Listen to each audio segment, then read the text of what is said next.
Uh, in 2014, I was hired to be a part of a new initiative in the city of San Diego called the Civic Innovation Lab. I was very excited about it. We had a great team, we had a great boss, and I was certain that we would be getting on to great things. So we started work about the beginning of February. Around March 15th, we got chairs. And after that, we were able to begin work in earnest, and so we did. About 45 days later than that, around May 1st, we got a request to attend a meeting with an important guy in a big office. And since this was May, we thought that maybe this was about our upcoming year's budget. So we sort of, in strategy about that. So we sort of worked on that a little bit and prepared for that in the meeting. And so in the morning, when we got to the meeting, the important guy laid out his strategy first, and his strategy was, your budget's been cut and your jobs are gone. So what do you do, right? What's your next job? What's your next step, at work after hearing that? Well, I was brokenhearted. But I promised a love story here, and a love story you will get. And so this is People v. City, a love story in 3 hacks. So the hacks, I really enjoy working with people and in communities, but I also really love communicating with machines. So I tend to view everything through a bit of a technological lens, and so that's why I've kind of associated these stories with some popular, well-known hacking methods. So what do you do? What we decided to do was to get busy, so we got to work.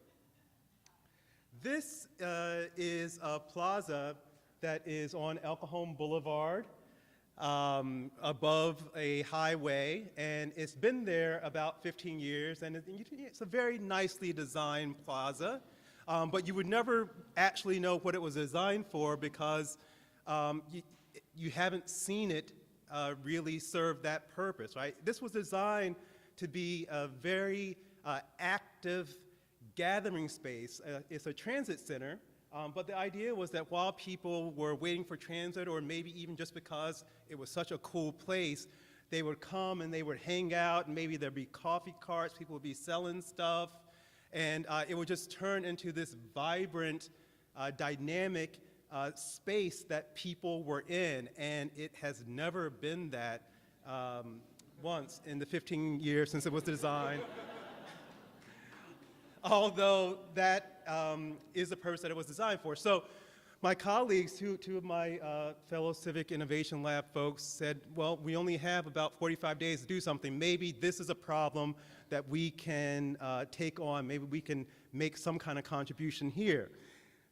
So social engineering is a hack where you actually engage people in conversation casually, with the idea and maybe the hope and expectation that they will reveal something to you that even they don't know is important, right? And then you can use that to go on and do other things, right? So what my colleagues decided to do is they figured that all this time, right, all this desire to activate this space, a lot of people had worked on it over 15 years, and somebody must know something, right? Somebody must have captured some nugget of information that they could use to activate the space. The main problem is the problem with the space, right, why it wasn't activated is a little bit wonky. I'm gonna de-wonk it for you. Part of it is owned by the city, part of it is owned by the state, right? And for the city to use it, the state would have to give them the rights to use it, right? And they could do that, but in order to give it, they had to determine how much it was worth. Like, well, what's the value of this thing that we're giving to you? And because this kind of thing had no model, there was no easy way to point to something and say, well, this is how much it's worth. So to figure out how much it's worth, they may have had to do a study that could have cost as much as $100,000, $150,000. My colleagues knew that $150,000 wasn't coming within the next 45 days that we had. So they chose this other method, right, to go around and talk to people. And they talked to, they had a list, because it was well documented, the paper trail, who had worked on this. They had this list, and they go to people, and everyone that they went said, yeah, man, that would be the best thing to do. It's such a great place, has such great infrastructure, but there's this problem with the state and the money, and we can't figure it out, and we don't have any way of doing it, right? And so they asked person after person after person, and then finally they came across the name of a woman who actually had a desk just very close to our office and worked in our department. And they went to her, and she said, yeah, it'd be such a great idea, and I worked on it, and I wish we could do it, but there's just no way with that money thing unless we use that MOU that we have in place with the state. So I was like, what? That mean we have an agreement already to use this space, and it's just never been used? And she said, oh, yeah, it's a memorandum of understanding that the space can be used as long as you don't make money, right? The hacked word, 'cause that was the news that he needed to hear, and it was perfect because most of the groups who were interested in activating that space were nonprofits, so they didn't want to make money anyway. So the social engineering hack,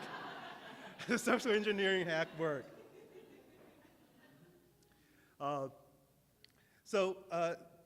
Hack number 2. So these are some images I was working on. I started working as soon as we got hired, talking to other cities around this project called the Open City Project, right? And I was in conversations with people in San Francisco and other cities and multiple funders, and we were planning for this sort of big long-range thing that would last maybe over a couple of years and be happening in different places. And the idea was that we were going to bring opportunities for people to identify problems in their community and then create prototypes, the prototype solutions that would solve these problems. And it was going to be kind of a long-range effort, which obviously, with about 30 days left, that wasn't going to happen. But I still wanted to find a way to bring those kinds of benefits to San Diego.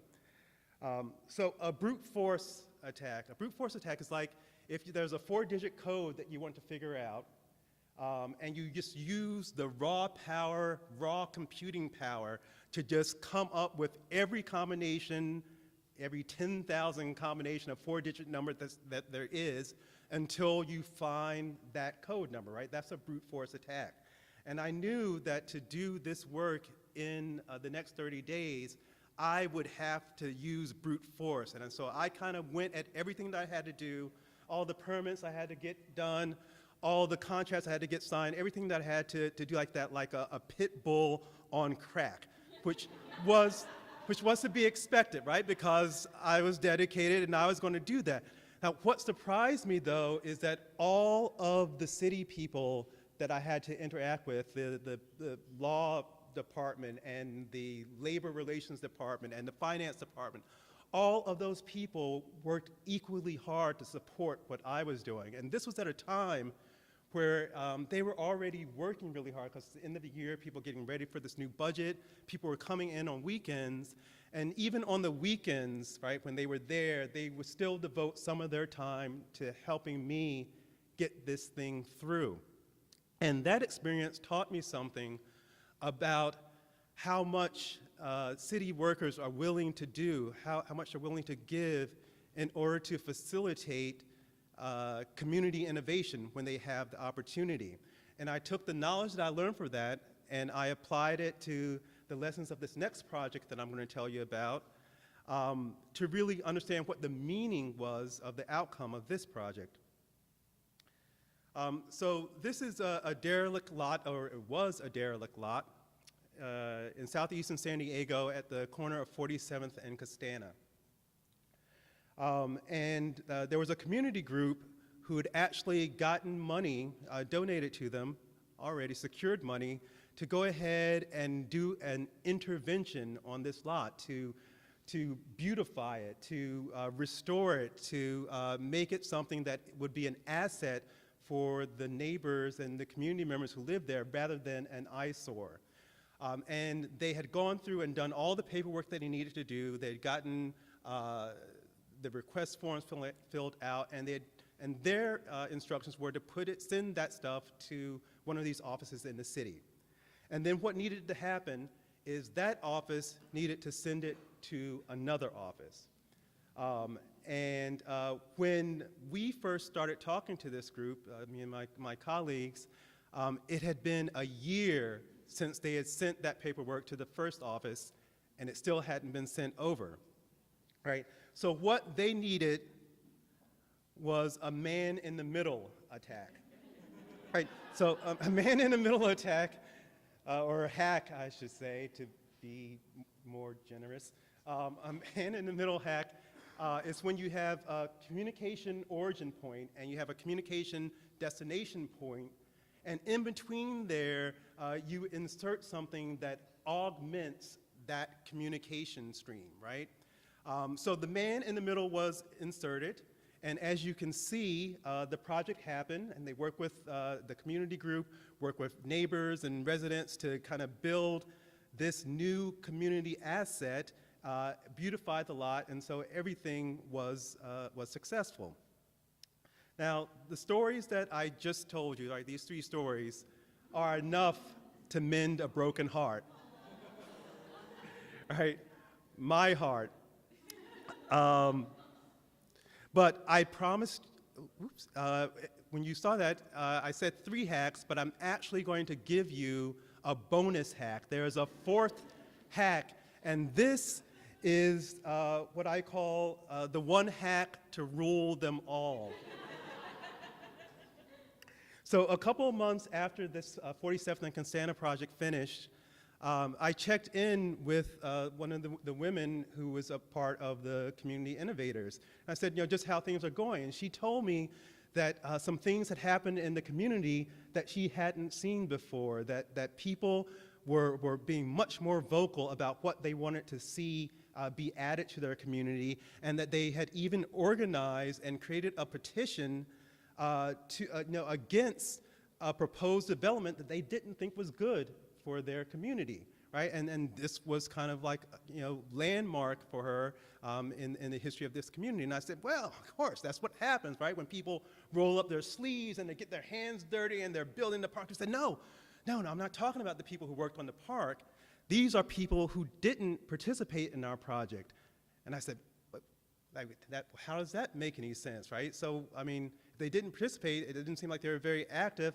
How is it that these are the people who became active? And what they explained to me is that perhaps these were the people who were actually most disturbed by this derelict lot, right? So disturbed were they that they had to compartmentalize it and say, that I can't do anything about that, right?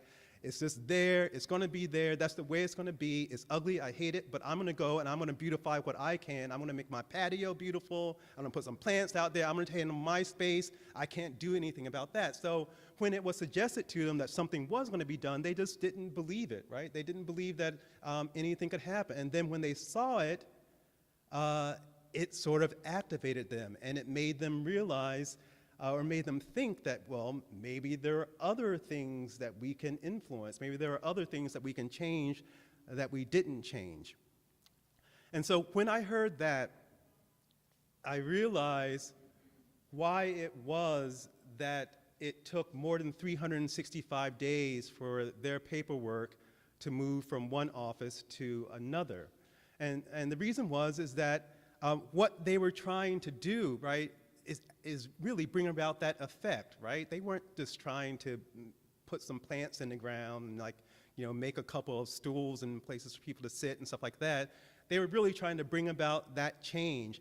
And there wasn't a place in the city to really embrace that kind of intent, right? So people really just didn't know exactly what to do with it. Now, they kind of knew, right? You can do your permits and it can be like other permits.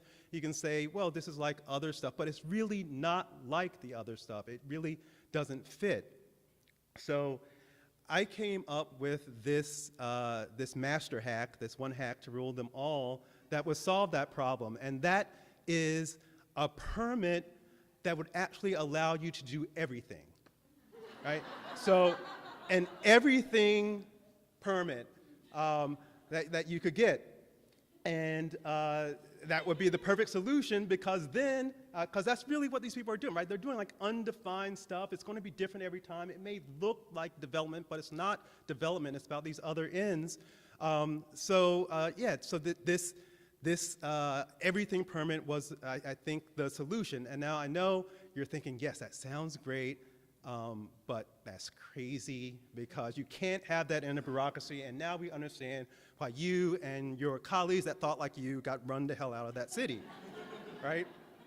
But not only can it happen in a bureaucracy, it actually is. This is a model that they've actually implemented in San Francisco, right? And the way that they work it is they start out with, instead of this complicated permitting process, they have essentially what is a blank sheet of paper that they give the people who are aimed at doing community innovation, and they say, just write down what you want to do. And then they evaluate it, and if it seems to meet the city's community innovation aims, then they make sure that it happens, right? They have what they call a culture of yes in San Francisco, right, which I know sounds awesome, right? A culture of yes, and if you took a culture of yes and put it on a flag and ran that flag up, I would rally behind that flag. I believe in the culture of yes, but what the hell is it, right? What does that really mean? So what it means is, so there's a front end and a back end to this experience, right?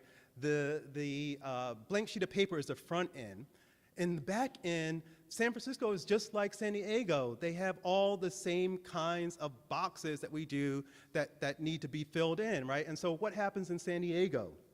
Right, if you go to DSD, right, the Developmental Services Department, and you tell them, right, you fill out your forms, fill out your paperwork, this is what they expect to see. Oh, okay, so you want to build a very tall building, you want to put apartments in it, and then you're going to rent out those apartments. Cool.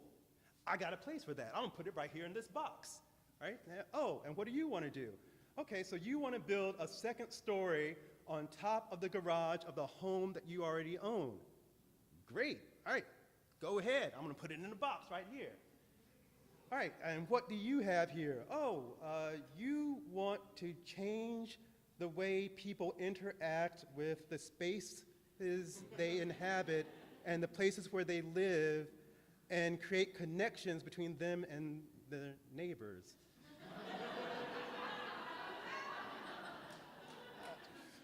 I ain't got a box for this, right? So that's what happens over here. But in San Francisco, it's the same stuff on the back end, but the San Francisco people say, their culture of yes is, we are going to make this work. We know this doesn't fit in our boxes, but we're going to break it apart, right? And this piece can go into this box, and this piece here can go into this box, and this doesn't fit anywhere, but we're going to put it here, and we're going to shove it in, and we're going to make it fit, because we have a culture of yes, right? And all that all that stuff happens on the back end. On the front end is this blank sheet of paper, right?